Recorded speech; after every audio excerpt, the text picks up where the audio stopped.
Hi friends, welcome to our Group 1 TNPSC Aspirant channel.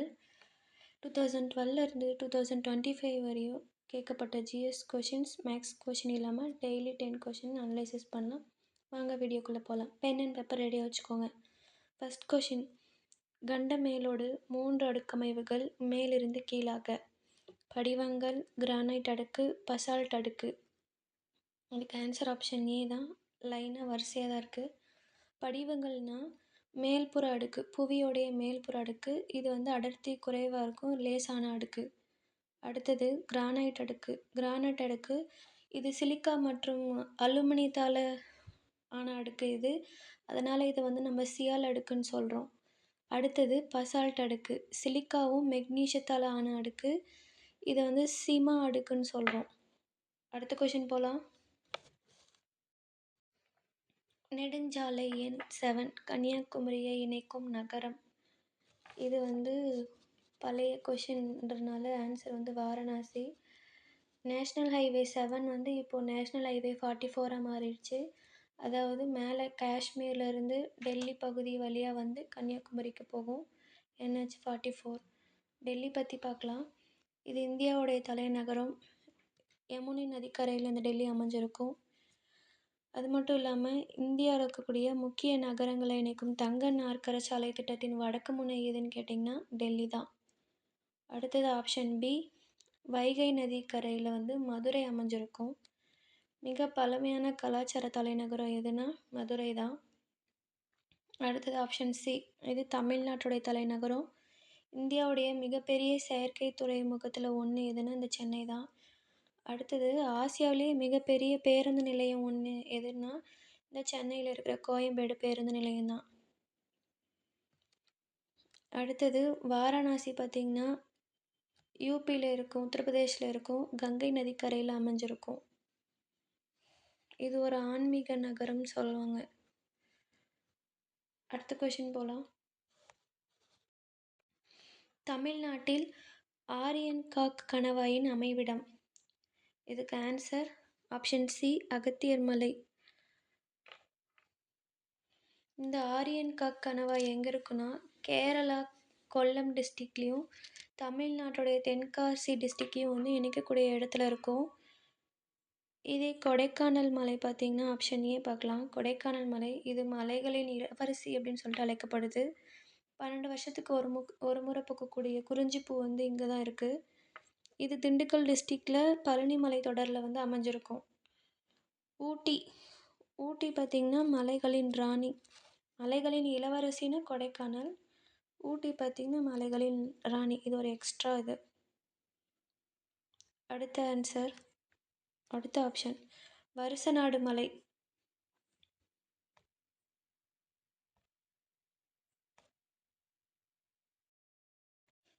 Varusanadu மலை பார்த்திங்கன்னா Theni Madurai district அருகில் இருக்கும். இது தமிழ்நாட்டுடைய ஆறுகளில் ஒன்றான வைகை நதி இந்த வருசநாடு மலையிலேருந்து தான் வந்து உருவாகும். அடுத்த ஆப்ஷன் அகத்தியர் மலை. அகத்தியர் மலை பார்த்திங்கன்னா மேற்கு தொடர்ச்சி மலையில் இருக்கக்கூடிய ஒரு மலை தான் வந்து அகத்தியர் மலை. இதோடைய அமைவிடம் எங்கே இருக்குன்னா தமிழ்நாட்டுடைய திருநெல்வேலி, கன்னியாகுமரி இந்த எல்லைகளில் வந்து அமைஞ்சிருக்கும். அடுத்தது அழகர் மலை. அழகர் மலை மதுரையில் இருக்கக்கூடிய ஒரு குன்று தொடர் இது. இந்த மலையில் வந்து நூபுர கங்கை அப்படின்னக்கூடிய இயற்கை நீர்வீழ்ச்சி வந்து மருத்துவ குணம் வாய்ந்ததாக இருக்கும். அடுத்த கொஷின், கொடுக்கப்பட்டுள்ள மலைகளை வடக்கு முதல் தெற்கு நோக்கி வரிசைப்படுத்துக. இதுக்கு ஆன்சர் ஆப்ஷன் சி, ஜவ்வாது, சேர்வராய், சிறுமலை, வருஷநாடு. ஜவ்வாது மலை பற்றி பார்க்கலாம். ஜவ்வாது மலை வந்து திருப்பத்தூர் திருவண்ணாமலை டிஸ்ட்ரிக்டில் வந்து அமைஞ்சிருக்கும். இந்த ஜவ்வாது மலையுடைய உயரமான சிகரம் எது பார்த்திங்கன்னா மேல்பட்டு. அடுத்தது சேர்வராயன். இது சேலம் டிஸ்ட்ரிக் அருகில் இருக்கும். இதோடைய உயர்ந்த சிகரம் எதுன்னு பார்த்திங்கன்னா சோலைக்கரடு. ஏழைகளின் ஊட்டி அப்படின்னு நம்ம எதை சொல்லுவோம்னா ஏற்காடு இந்த மலையில் தான் இருக்குது. அது மட்டும் இல்லாமல் இந்த சேர்வராயன் மலையில் பாக்சைட் சுரங்கம் இருக்குது. அடுத்தது சிறுமலை திண்டுக்கல் டிஸ்ட்ரிக்டில் இருக்கும். சிறுமலை வாழைப்பழம் வந்து புவிசார் குறியீடு பெற்றிருக்கும். அடுத்தது வருசநாடு. ஆண்டிப்பட்டி மலைத்தொடரை இணைக்கக்கூடிய மலை எதுனா வருசநாடு மலைத்தொடர். இதில் வந்து புகழ்பெற்ற நீர்வீழ்ச்சி எதுன்னு பார்த்தீங்கன்னா சுருளி. அது மட்டும் இல்லாமல் இந்த வருசநாடு மலையில் தமிழ்நாடுடைய 5வது புலிகள் காப்பகம் அமைஞ்சிருக்கும். 2023 தான் வந்து மேகமலை ஸ்ரீவில்லிபுத்தூர் சரணாலயத்தை வந்து இணைச்சிருப்பாங்க. 5வது தமிழ்நாடு புலிகள் காப்பகமாக இருக்கும் இது. அடுத்த கொஷின் போகலாம். இந்த கொஷின் வந்து பொறுத்துக. சிமெண்ட் தொழிற்சாலை அது அமைஞ்சிருக்கக்கூடிய மாவட்டம் எங்கன்னு கேட்குறாங்க. மதுக்கரை எங்கே இருக்குன்னா கோவையில் இருக்குது. டால்மியாபுரம் திருச்சிராப்பள்ளியில் இருக்குது. சங்ககிரி சேலம். தாளையூத்து திருநெல்வேலி. நெக்ஸ்ட் கொஷின் போகலாம். இந்த கொஷினில் பார்த்தீங்கன்னா விஜயநகர பேரரசோடைய 4 வம்சத்தை தோற்றுவிச்சவங்க கொடுத்துருப்பாங்க. சங்கம வம்சத்தை தோற்றுவிச்சவங்க யாருன்னா ஹரிஹரன், இன்னொருத்தர் புக்கர். இவங்க 2 பேரும் சேர்ந்து தான் தோற்றுவிச்சிருப்பாங்க. ஏன்னு பார்த்தீங்கன்னா ஹரிஹரன் புக்கரோடைய அப்பா யாருன்னா சங்கமா. அவரோடைய நினைவாக தான் வந்து சங்கம வம்சத்தை வந்து தோற்றுவிச்சிருப்பாங்க. இந்த சங்கம வம்சம் தான் விஜயநகர் பேரரசில் வந்து நீண்ட காலம் ஆட்சி செய்த முதல் வம்சம். மொத்தம் 150 வருஷம் வந்து ஆண்டிருப்பாங்க. இந்த வம்சத்துடைய சிறந்த அரசன் யாருன்னு பார்த்தீங்கன்னா 2வது தேவராயர். அது மட்டும் இல்லாமல் இந்த வம்சத்தோட காலகட்டத்தில் தான் மொராக்கா நாட்டு பயணியான இபான் பதூதா வந்து விஜயநகர பேரரசுக்கு வந்து வருகை தந்திருப்பார். அடுத்தது சாளுவ வம்சம். சாளுவ வம்சத்தை நிறுவனங்க யாருன்னா நரசிம்மன். இவர் தான் இந்த விஜயநகர பேரரசை வந்து பலவீனம் அடைஞ்சு சிதைஞ்சு போகாமல் இருக்கிறத தடுத்து எல்லையை வந்து பாதுகாத்திருப்பாங்க இந்த சாளுவ வம்சத்தை தோற்றுவிச்ச நரசிம்மன். அது மட்டும் இல்லாமல் விஜயநகர பேரரசுடைய மிக குறைந்த ஆட்சி காலம் செஞ்ச வம்சம் எதுனாலையும் இந்த சாளுவ வம்சம்தான். 20 வருஷம் ஆண்டிருப்பாங்க. அடுத்தது துளுவ வம்சம். அதை தோற்றுவிச்சவர் யாருன்னா வீர நரசிம்மன். இந்த வம்சம் வந்து விஜயநகர பேரரசுடைய பொற்காலம் அப்படின்னு சொல்லலாம். அது மட்டும் இல்லாமல் இந்தியாவின் மிகச்சிறந்த அரசர்களில் ஒருவரான கிருஷ்ணதேவராயர் இந்த துளுவ வம்சத்தை வந்து சேர்ந்தவர் தான். யாருன்னா கிருஷ்ணதேவராயர். அடுத்தது இந்த துளுவ வம்சத்துடைய கடைசி அரசர் யாருன்னு பார்த்தீங்கன்னா சதாசிவன் ராயன். அவங்க காலத்தில் வந்து 1565 தலக்கோட்டை போர் அப்படின்னக்கூடிய ராட்சச தங்கடி போர் வந்து நடந்திருக்கும். இதில் தான் வந்து விஜயநகர பேரரசு பெரும் வீழ்ச்சி வந்து சந்தித்தது. அடுத்த வம்சம் ஆரவீடு. ஆரவீடு வம்சத்தை தோற்றுவிச்சவர் யாருன்னா திருமலை. இந்த தலைக்கோட்டை போருக்கு பின்னாடி எஞ்சிய பகுதிகளை ஒருங்கிணைச்சு 1570 இந்த திருமலை அவர்கள் ஆரவீடு வம்சத்தை வந்து தோற்றுவிச்சிருப்பார். இந்த கொஷினுக்கு ஏற்ற ஷார்ட்கட்டாக பார்த்துக்கலாம். இந்த வம்சத்தெல்லாம் எப்படி லைனாக ஞாபகம் வச்சுக்கணுன்னு. சமைக்க சாம்பார் துவரம் பருப்பு அவசியம். சமைக்கல வந்து வந்து சங்கம வம்சம். சாம்பார் பார்த்திங்கன்னா சாளுவ வம்சம். துவரம் பருப்பில் வந்து வந்து துளுவ வம்சம். அவசியம்ன்றது ஆரவீடுன்னு வச்சுக்கோங்க. சமைக்க சாம்பார் துவரம் பருப்பு அவசியம்.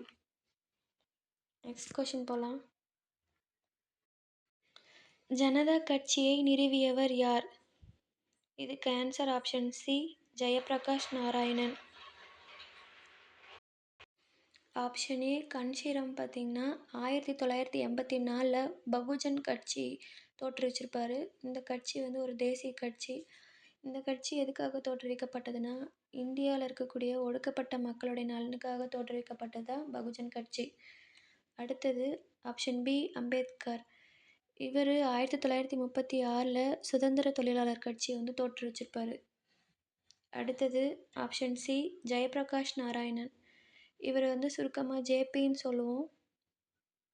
1970 இந்திரா காந்தி ஆட்சிக்கு எதிராக வந்து ஒட்டுமொத்த எதிர்கட்சிகளை வந்து ஒன்றிணைச்சு ஜனதா கட்சியை வந்து தோற்றுவிச்சிருப்பார். அடுத்தது கோகலே. 1905 ஐஎன்சி மாநாடு பனாரஸில் நடந்திருக்கும். இந்த மாநாட்டுக்கு தலைமை தாங்கியிருப்பார். மகாத்மா காந்தியோடைய அரசியல் குரு யாருனாலையும் கோகலே தான். 1905 இந்திய பணியாளர்கள் சங்கம் அப்படின்ற அமைப்பை வந்து தொடங்கியிருப்பார் கோகலே. அடுத்த கொஷின். வாயு நிலையில் செயல்புரியும் பூச்சிக்கொல்லியை குறிப்பிடவும். இதுக்கு answer option D paradichlorobenzene. Option A பற்றி பார்க்கலாம். டிடிடி இது வந்து தடை பண்ணியிருக்காங்க இப்போது. இது வந்து குளோரினேற்றப்பட்ட ஹைட்ரோ கார்பன் பூச்சிக்கொல்லி. அடுத்தது ஆப்ஷன் பி பார்த்திங்கன்னா மாலத்தியான். இது ஆர்கனோபாஸ்பேட் வகை செயற்கை பூச்சிக்கொல்லி. அடுத்தது ஆப்ஷன் சி மீத்தாக்சிக்ளோர். இதுவும் வந்து ஆர்கனோபாஸ்பேட் வகை பூச்சிக்கொல்லி. இது வந்து எதுக்காக உருவாக்கப்பட்டதுன்னா டிடிடிக்கு பதிலாக வந்து உருவாக்கப்பட்டது. அடுத்தது பார்த்திங்கன்னா பாராடைக்ளோரோபென்சின். இது வந்து புகையூட்டி பூச்சிக்கொல்லி. இது என்ன பண்ணுவாங்கன்னா காற்றுல வைக்கும்போது உருகி திரவமாக மாறாமல் திடநிலையிலிருந்து வாயுவாக மாறும். இதுக்கு எக்ஸாம்பிள் வந்து நம்ம ட்ரெஸ்ஸில் வந்து எந்த பூச்சிகளும் வராமல் இருக்கிறதுக்கு மோத்பால்ஸ் வைப்போம். அதாவது அந்து உருண்டை. அதுதான் இது. ஓகே ஃப்ரெண்ட்ஸ், தேங்க்ஸ் ஃபார் வாட்சிங்.